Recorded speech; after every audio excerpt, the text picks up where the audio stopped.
El día de hoy quiero hablarles sobre la filosofía griega.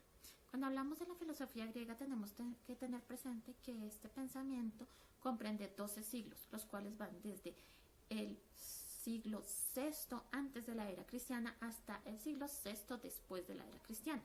El hecho de cierre de las escuelas filosóficas va a estar enmarcado en un personaje que es el emperador Justiniano, el cual era el emperador del Imperio Romano de Oriente, y entre sus políticas pues tenía restaurar la grandeza del Imperio Romano clásico. Para esto se centró en la reconquista de los territorios perdidos en el Imperio Romano de Occidente. Bueno, ¿qué nos vamos a encontrar? La última gran escuela filosófica del mundo griego es el estoicismo. Recordemos que esta escuela había sido fundada por Zenón de Sitio aproximadamente en el 301 antes de la era cristiana, y esta misma fue clausurada por el emperador Justiniano en el 529 de la era cristiana. El último representante importante de esta escuela sería Marco Aurelio, y al morir la escuela va a entrar en una profunda decadencia. Los factores que van a afectar esta decadencia no van a ser solo la muerte de Marco Aurelio, sino también que en el siglo III de la era cristiana van a sucederse una serie de crisis políticas y económicas en el Imperio Romano de Oriente, y estas crisis van a generar un cambio en los valores espirituales de las personas, y el estoicismo va a verse imposibilitado de responder a dichas necesidades, de tal modo que con este cambio de valores va a aparecer el neoplatonismo tratando de dar una respuesta a esto, pero a su vez vamos a encontrarnos con que ya está en todo su fulgor el cristianismo, y esta doctrina cristiana va a encontrar cabida tanto en las élites como en las clases más humildes, y va a contradecir completamente el pensamiento helenístico, con lo cual las escuelas filosóficas van a empezar a ver reducido su número de seguidores.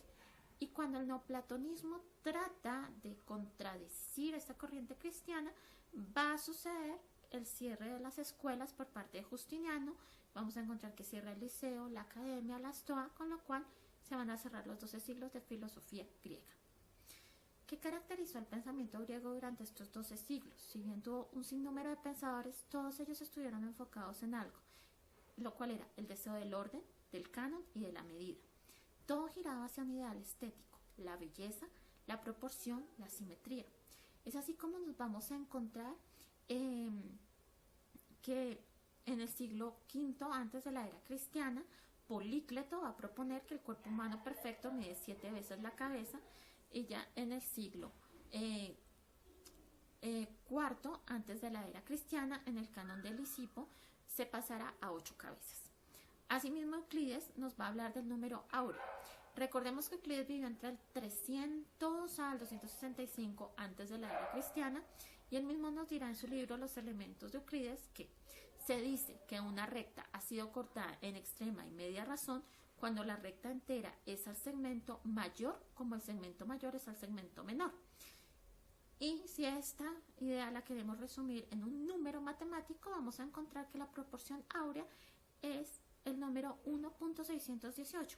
Esa correlación que tiene que existir entre las cosas, que dada a una serie de cálculos y medidas, tiene que dar 1.618. La filosofía griega será una búsqueda de la perfección, del buen vivir, de la felicidad, aunque es distintas corrientes y premisas, de tal modo que buscará que el hombre griego sea racional, conocedor de lo que sucede y de lo que le sucede, y que sepa comportarse ante las situaciones. El pensamiento griego es un pensamiento que busca el buen vivir. Asimismo, nos vamos a encontrar que el pensamiento griego va a tomar el mito como nos lo muestra Platón, y con base a estos misterios, el filósofo griego se va a encontrar con que siempre hay fronteras para la reflexión filosófica, pero se va a respetar la verdad objetiva. Es así como en el libro El banquete, escrito por Platón, nos encontramos un diálogo entre Ágatón y Sócrates, en el cual se expone esto. Ágatón dice: Sócrates, a ti no sería yo capaz de contradecirte, que quede el asunto tal y como tú dices. Sócrates le responde: no, por cierto, querido Agatón, esa es la verdad a la que no puedes contradecir, pues a Sócrates no es nada difícil. Podemos ver en este diálogo cómo se resume el actuar de los filósofos, ya que contradecir a un filósofo siempre será posible, pero la verdad nunca.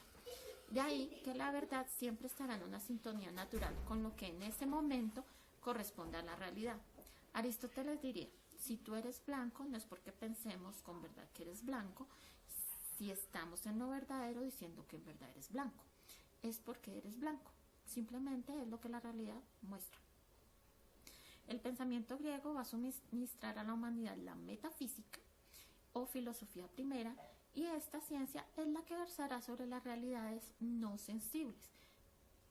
También podemos ver que gracias al pensamiento filosófico griego va a aparecer la teología siglos después, pero con todo el sustento del pensamiento de los griegos. En conclusión, la filosofía griega busca arduamente la verdad y siempre se va a basar en la verdad objetiva.